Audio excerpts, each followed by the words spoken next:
होगा, और अगर सब मिलकर कोशिश करें तो रास्ता निकल सकता है। राजू के चेहरे पर एक उम्मीद की किरण जागती है। हाँ बाबा जी, अगर सब मिलकर काम करें तो हम पानी ढूंढ सकते हैं। हमने पहले कभी ये कोशिश ही नहीं की। लेकिन इतनी कठिन जमीन में नया कुआं खोदना आसान नहीं। मुश्किल जरूर है, नामुमकिन नहीं। अगर हम मिलकर काम करें तो ये हो सकता है। राजू खड़ा हो जाता है, उसकी आंखों में एक नई रोशनी है।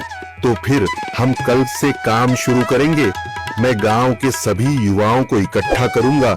हम मिलकर नया कुआं खोदेंगे। यह कहते हुए वह शामू के साथ गांव के दूसरे युवाओं को बुलाने के लिए निकल पड़ता है। कहीं दूर से गरज की हल्की सी आवाज आती है, जैसे आकाश ने उनकी उम्मीदों की गवाही दे दी हो।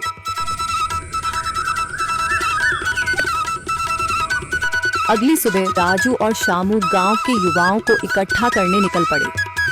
चौधरी महेश की हवेली के सामने एक भीड़ जमा है। बाबा जी, संदरी, गांव के कुछ बुजुर्ग और किसान सभी मौजूद हैं। हम हाथ पर हाथ रखकर नहीं बैठ सकते।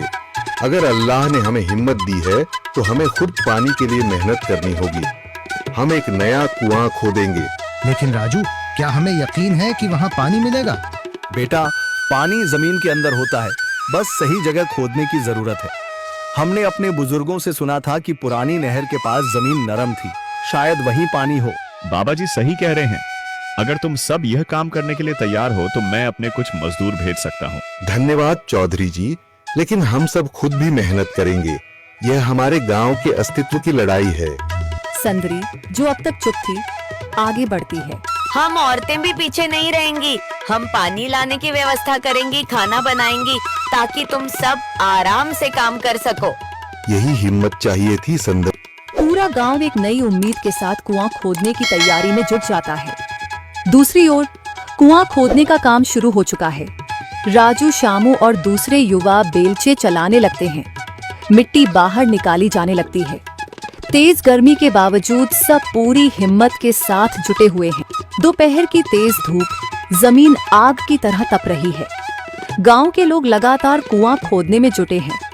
हाथ छिलने लगे हैं, माथे से पसीना बह रहा है, मगर किसी ने हार नहीं मानी। महिलाएं पानी और सत्तू लेकर आती हैं ताकि पुरुषों को कुछ राहत मिले।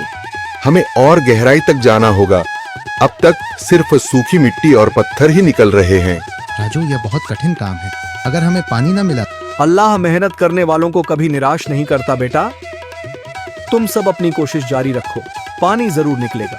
हिम्मत मत हारो। अगर अब रुक गए तो फिर कभी पानी नहीं मिलेगा। सभी फिर से जोश में आकर काम में जुट जाते हैं, मगर सूरज की तपिश बढ़ती जा रही है और कई लोगों की सांसें तेज चलने लगती हैं। तभी एक तरफ से रामलाल और उसके आदमी हंसते हुए आते हैं। अरे भाई, तुम्हें लगता है कि जमीन तुम पर रहम करेगी?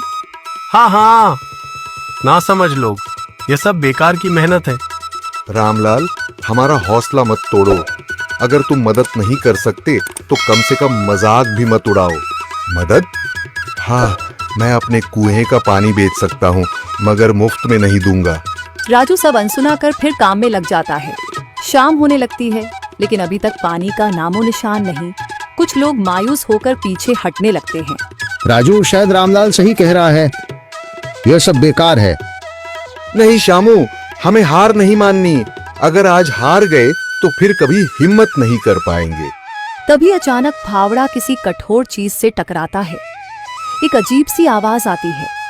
राजू चौंक कर देखता है और जल्दी जल्दी मिट्टी हटाने लगता है। अचानक एक ठंडी लहर महसूस होती है। सभी लोग दौड़ कर आते हैं। जैसे जैसे मिट्टी हटती है, नीचे से गीली जमीन नजर आने लगती है। सब हैरान रह जाते हैं। सुभान अल्लाह, मैंने कहा था ना, अल्लाह हमारी मेहनत को जाया नहीं करेगा। राजू और बाकी सभी जोर लगाते हैं। कुछ ही पलों बाद अचानक मिट्टी के नीचे से पानी की एक छोटी सी धारा फूट पड़ती है। गांव वाले खुशी से चिल्ला उठते हैं। पानी पानी निकल आया। यह अल्लाह की कुदरत है रामलाल, जिस पर तुम्हें यकीन नहीं था। पूरा गांव आनंद से झूम उठता है। लोग एक दूसरे को बधाइयां देते हैं। औरतें दुआ करने लगती हैं। कुछ दिन बीत चुके हैं। गांव वाले नए कुएं से पानी भर रहे हैं, खेतों को सींच रहे हैं और जिंदगी फिर से पटरी पर लौट रही है। मगर रामलाल अब भी अपनी